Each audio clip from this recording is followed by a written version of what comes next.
patrons. So, new angle for you guys because I kind of want to just lay on my bed, which is very dangerous because I'm actually really tired.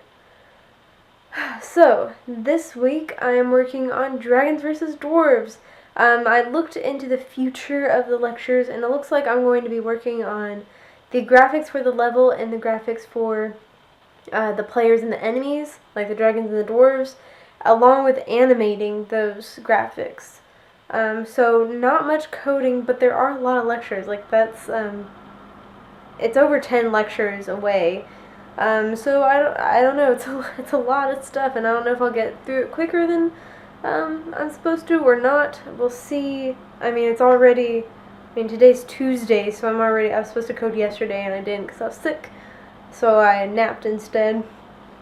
But yeah, so I'm already behind. So we'll see if I keep with that schedule or if I'm a little bit behind. If I am, no big deal. I'm still going to get something done for you guys.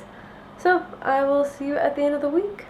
Hey guys, so it is the end of the week. First off the bat, I did not get as far as I would have liked to in my lectures at least. I did work on it the entire time that I was supposed to, but making the dragon and the animation for that took longer than I expected. Not really longer than I expected, but longer than I had planned for at the beginning of the month because I didn't know that I was going to be putting so much time into this. So doing that and the dwarf just took out a little bit more time than I anticipated. So the first thing I did though is I worked on this options menu. So now when you go into options, you can set the volume and the difficulty, and it remembers it. So the volume has, I think it has 10.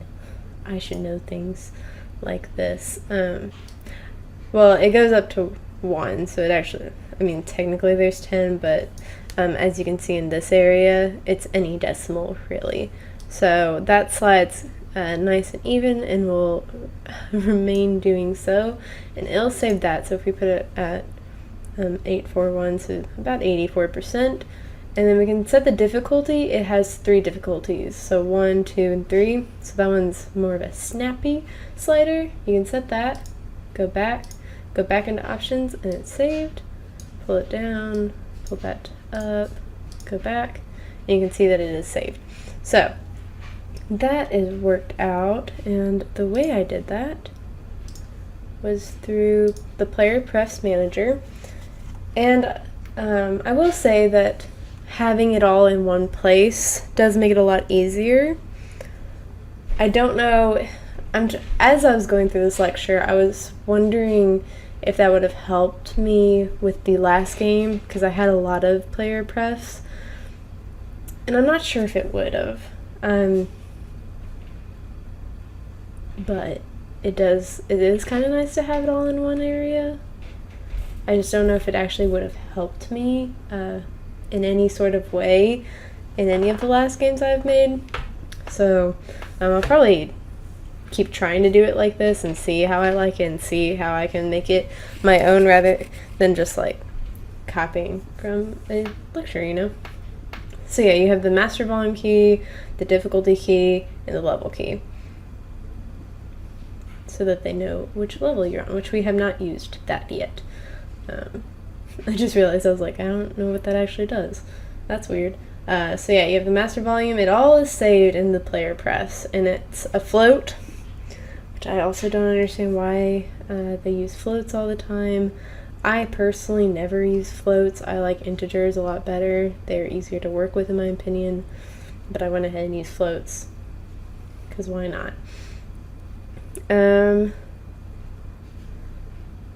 Yeah, so we have the unlock level that sets it whenever you hit the certain level count is implemented, but we just haven't made it since we only have 1 level right now, and is level unlocked. Also haven't used since we haven't made it yet. And then you have the set difficulty, which is the same as volume. It gets saved into player prefs. If somehow it's out of range, which it isn't, it's really just for my own coding benefit, it says difficulty out of range. And then get float so that whenever you load the game, it will get those for you. So that is pretty nice. It's implemented here where you have the volume slider value. It gets it, get master volume, get difficulty, and that's from the player press manager. Pretty easy stuff. You still have that music manager so that it can take on the value of the volume so that they sync up. And yeah, whenever you hit that back button, it saves and exits. So it saves it and loads the level 0-1 menu. And as a default, yeah, everything's 100%. So whenever you first start at the game, it'll be 100% or all the way over for both of those. But it's not for mine because it still pulls my player prefs. So that is all that I had to do for this. It wasn't very hard at all. Pretty easy stuff, as you can imagine. Nothing too bad. And then the next part, that's really all I did, because then I made the dwarf and I made the dragon. The dwarf was really easy to make. Opened up on this screen. So the dwarf, I've never used Game Maker or Game Character Hub before, and so I had to kind of figure that out, and that was probably the hardest part of this, was figuring out, for the dragon at least. For the dwarf, pretty simple stuff. You just create a new thing, decide how many pixels it is, and then add different things. So they actually had a dwarf, and you could come up with the body, and you could come up with let it keep it. That is also annoying with this because it doesn't keep everything. And you can have the beards and the hair and the armor, which is the really armor, and the eyes and some pants, and you can change the hue of it. So that's all I did for that dwarf. I just kind of pre-made it and saw how I liked it, and I may use it, I may end up not. This is what the walking animation would look like whenever I started implementing it, but it's not fully implemented. But yeah, that's what it'll look like. I like it just fine. We'll see how it looks in the game, and I may even change it.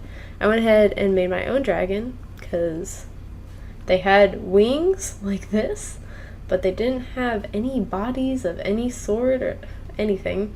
So I did have to make the dragon myself and make the dragon walking animation myself.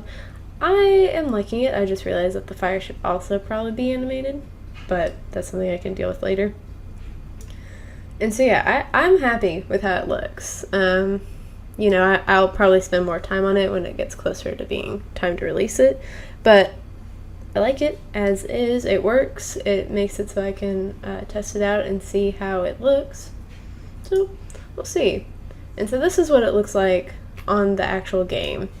I actually just recently saw this myself, so I need to figure out if I like the 8-bit look. They'll be scaled, so it's a little fuzzy, you can see. It's because I mock put it up. It's not actually how it'll look. It'll look all nice and clear and actually good.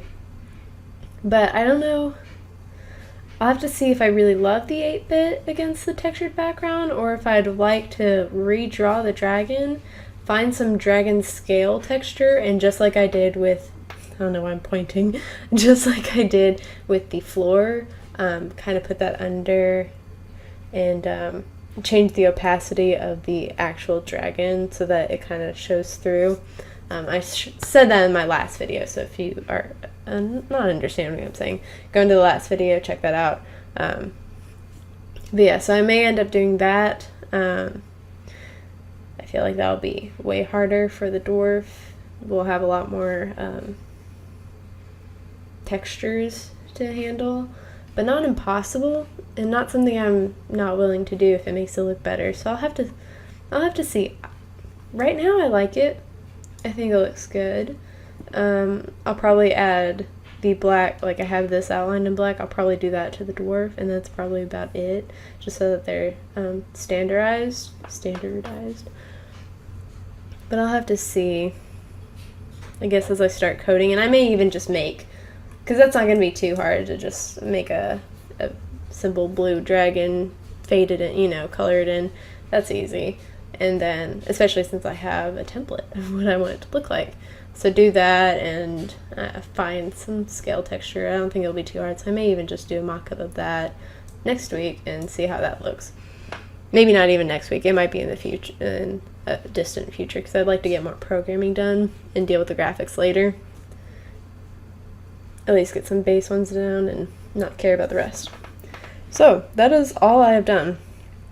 I do have some animation done for the dwarf walking, but I mean, it's not really anything. It's just him walking and you can't even see it. Or I don't know how to make it show it because it's weird. It's just weird. And even it's just like a mock-up. That's probably what I hate about this course the most, is that he does a lot of things and it's like, this is just to kind of show you. It's not even to show you guys. It's like you're supposed to do it, but he's gonna erase it all later, and I just do not see the point in doing that and making code and writing code and then being like, this is for now, but in 2 lecture videos we're gonna erase it all and actually do it. Especially, I don't know. I hate that. It is the worst part of this, but I do it because I'm following the course and I don't want to do like last time and mess it up completely just because I didn't do one small thing and I didn't realize that it changed somewhere else, or I don't know. But yeah, that is what I've done this week. Hopefully next week I should get a little bit further, hopefully dev-wise. But yeah, I may start, I don't know. I don't want to promise anything, but I may start doing Twitch streams of whenever I do stuff like that is art, so you can kind of see that process a little bit more. And I may end up doing more lapses. I don't think I've done any lapses of my art in a really long time.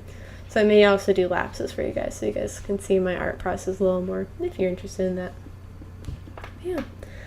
So thank you guys for supporting me. Thank you, Eric Cortez and Kevin Stubblefield. Your support is much appreciated, and I will see you next week. Bye!